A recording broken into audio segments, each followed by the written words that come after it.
Honorable Kissi, Yeah. price floor mechanism, to go or not to go? Well, good morning. Thanks for having me here. I'm usually a contrarian. Okay. And I say this. So let's hear the contrary view. I say this with the greatest of respect to government. We may be enjoying, very good fuel prices. I mean, I can drive further to see people, family, and things like that because prices are lower. My concern, I keep saying this, is that we're in a country where we're so behind on many developmental things. And the more government revenue reduces, the more we're going to be behind. Are you crying more than the, Are you crying more than the listen, I mean, or you are just in pain that government is performing so well? we are the same people who gave Ghanaians water to drink and then came back to Ghanaians for our money. But you were mischievous. Your government was just mischievous. If you allow me. We will allow you. This is delayed suffering. Because I know for a fact that government obligations are plenty and government needs help, unless I didn't read the budget well. So I told you I'm a contrarian, and you have to appreciate. So must you necessarily take the opposing view? No. My concern. Listen, are we sure that this additional drop, that monies could not have given us more ambulances? Are we sure that people who are not being paid on time could not have been paid? Listen, let's be a bit, realistic here. A while ago, your party was against the introduction of one CD levy. One CD levy. And today you are. No, I think, please. If you look at Afenyomakin, okay, Afenyomakin was in support of it as far as it was going towards the energy sector to relieve our indebtedness. Okay, so I'm back at it that, listen. Were you in support of it? Oh, for me, I mean, my key point with regards to the one Ghana city issue is that the NDC was so loud on e-levy, which is 1%, minute compared to the one Ghana levy. I mean, listen, I'm here talking that government revenue is going to see some shocks. Once you drop your handles, that gives you revenue. So we can be all happy, but what it means is that we are leaking somewhere. We're hemorrhaging, and listen, if you look at the government entire machine in terms of, the obligations of government and the fact that people have not been paid almost a year after working, then you go dropping your revenues. This is serious. We can laugh about it, but either way, I would have wished that this shortfall that we are looking at in terms of government revenue, because this is government revenue shortfall really, could have gone to things so that government can meet many more obligations. But what's the drop in fuel prices even allow for more purchases for government to make that revenue? Consumption. No. Consumption. Listen, consumption. I can appreciate the fact that, like I just said here, that if I wouldn't have gone to Ashaiman to see somebody, now I'll go. You go. But not all commutes are necessarily useful. Okay?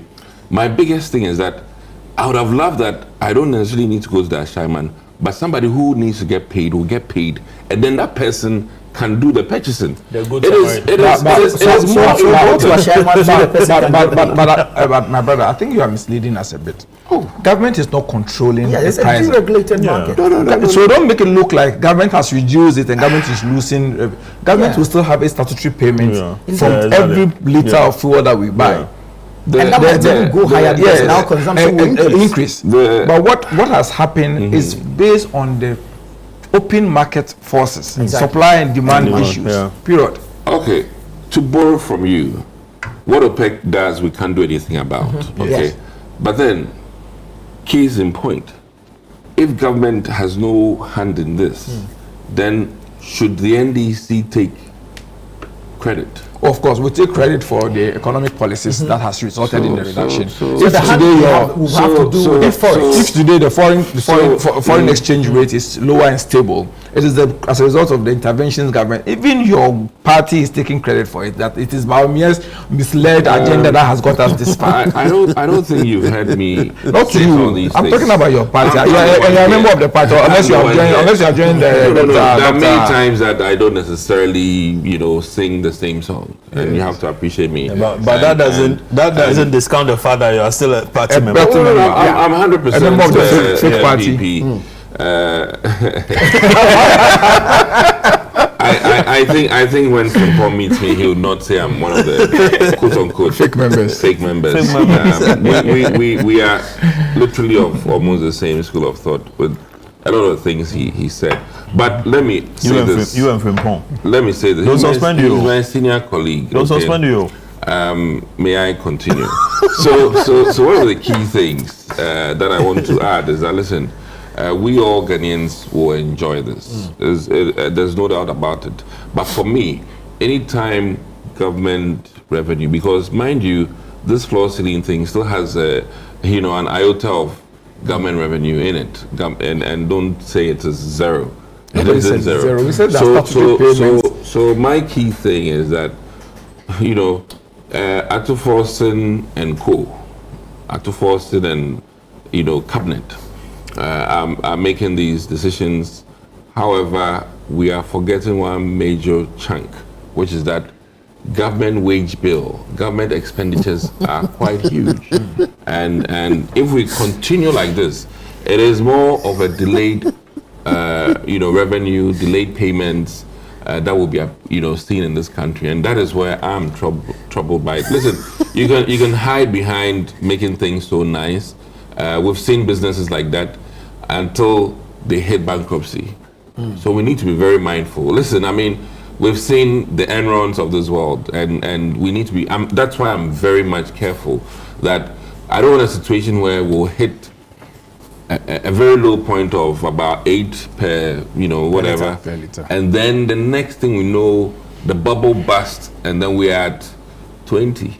And then that one, reality will set in. So I'm very cautiously watching this. And forgive me, I have this economic background which lets us sort of be very cautious. We don't necessarily flow with the crowd. Crowd wisdom can be very erroneous, and crowds have made followed this gold guy. What was his name? Who's this? The fraudster. Let me put it that way. Nan1. Crowd followed, and some of us we don't follow just like that. Number one hasn't been convicted. He hasn't. Yeah. The case is still Well, I mean, listen. They are liable Ponzi for schemes, defamation. Ponzi schemes, when they smell like it, look like it, you can't tell me anything else. It was a Ponzi scheme, and that one I can defend it at any court. I have my perceptions, and I can back it with everything that is necessary to prove that was a Ponzi scheme. It's just that some actors have been remind him pulling of the plugs. topic. I'm making a very serious economic point that, listen, as you are defraying a lot of costs or revenue, eventually reality will set in, and that is where I'm concerned. In a case where it is not your doing directly, well, OPEC we have no control over. Forex, yes, but Forex should be made available for BDCs to be able to procure. If government has no role in it, people will not be lobbying government to take it away.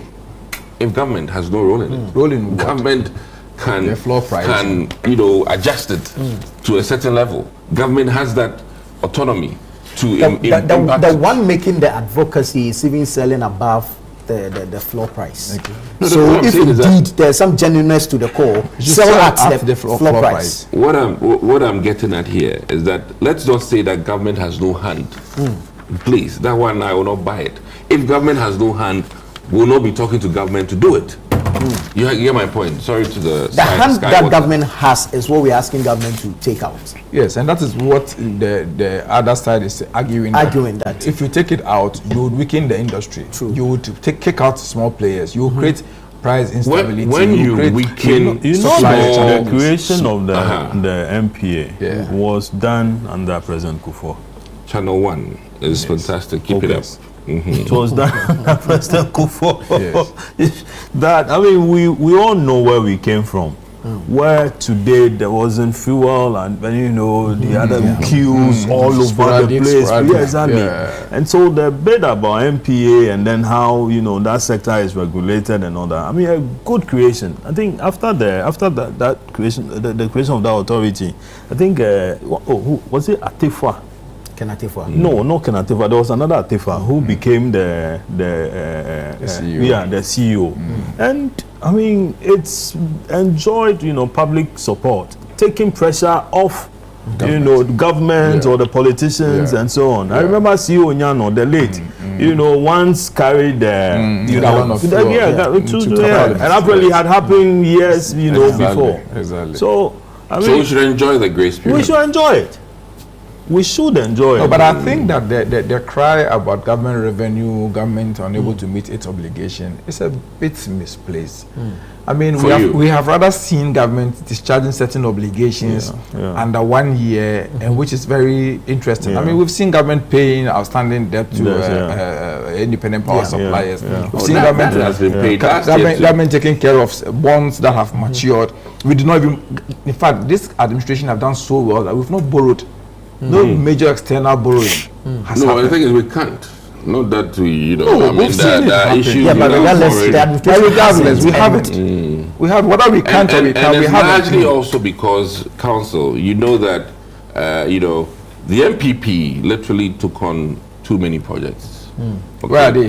Which, as it stands now, the NDC, I can even cite the fact that they're going to work on only 10 of the 111 Agenda 111s. Okay, so council, if you drop from 101 projects to 10, I mean, you've dropped the expenditure by a huge factor. Granted, you've dropped jobs because people have been working at these, places. So the auditors have proven that payments were made to Agenda 111 contractors who have not discharged their work. So we don't talk. You see, the problem with the MPP is that there were a lot of waste in the past. They did not plug the waste. You can label it waste. The current administration have plugged all the loopholes and the waste. So we are benefiting from it. We have had payments made to contractors in the Agenda 111 project who have not discharged their obligations, and they've been asked to pay back those monies. That if this wastage, supposed wastage, was in 111, you dropped it to 10. Yeah. I mean, that's my key point here, and that is Efficient management. Well, you can call it that. You can also call it that you're not doing the projects that you came to meet. I mean, everybody has, varying opinions. The thing is either half empty or half full. I may be saying it half full. You may be saying it half empty. But as it stands now, council, you have to admit that government spending in the first year is always lack. And this is the year that the true expenditures of the NDC government will come to play. Mind you, this is a government that is bottom heavy. Okay, they preached that they will bring us few ministers, but bottom heavy. Okay, go to the presidency. I mean, I saw Ofosu explaining and tiring, explaining and tiring as he tried to make sense of the revenue, the salaries of some people at the presidency. Please, I mean, listen, Ghanaians are not necessarily as stupid. We've made a mistake thinking that way before. And I'm trying to let you know that this bottom-heavy government, is also spending quite a lot on emoluments and salaries, and you need to watch that. Way less than what your government spent. No, please. Way less. The number of presidential staffers have reduced drastically already. The number of ministers have reduced. When you take a single minister, you're talking about presidential staffers. No, please don't make that error. Go and check. How many do you have? No, you are the one making the claim. Can you prove it? Presidency is much higher than how many presidential staffers do we have? No, and the budget for the presidency, go and check. Our period, and your period is about 4 times. A budget is not an expenditure. A budget is not an expenditure. Be mindful about the compensation. This is true. The compensation and the Mahama at the presidency is way bigger. And Ofosu came out because the ministry now has been attached to the presidency. He came to explain in many ways, which still didn't make sense. But case in point, either way, Jubilee House is now fatter than what it was before the Mahama administration. That's a fact. Based on the budget. Back to the subject matter. back to the no, salary. no, Okay, it's all right. Back to the subject matter. Yeah, so in concluding, which is the case, we'll enjoy now. But based on my experience, I'm troubled that this bubble will burst. Okay. Prophet of no, listen. And I'm deeply concerned, that this bubble, when it bursts, from even as low as 7 per gallon, it will go quadruple that, and that is where I'm worried. Listen, we've seen this in even the likes of Venezuela when Hugo Chavez was around. We've seen this before. So please, I mean, it's not a module that is like foreign to the world. Some have done it before, and when the eye clears, when in Ghana we say eye clear, we need to tell. By then, they will be scrambling and saying, "Hey, what is happening?" But Dickson, why do we use the the rise of the, let's say, the dollar or the exchange rate to justify an increment? Exactly. However, when there's a reduction. there's a reduction that shouldn't affect the pump price. Why do we do that? How low is low? That is my question here. Okay, so but how high is high? And listen, you cannot discount my worry. I'm looking at it, from several months down the line. My worry, and I keep repeating, is that listen, this is a cushioning approach. This floor pricing thing is a cushion. And if I remember correctly, the likes of Setekpe, introduced this idea that you buy a lot of fuel and save, and when the prices go up, at least government can offset. I mean, at some point we're hedging. Yeah, so when you take out some of the shocks and that you have, next time when things go berserk, then you are forced to go so high. So in effect, you support the floor pricing. I think that's what it is. And we should keep it as it is. And government should have a hand in it. If you are my point is total removal is troubling. Yeah. So we should keep it. And you're on the same page with me. I am in different worried. ways. Well, Yeah. so you are with me and you've been. Oh my goodness. Oh my goodness. It took you so long to come to. I didn't know you were in support. You are,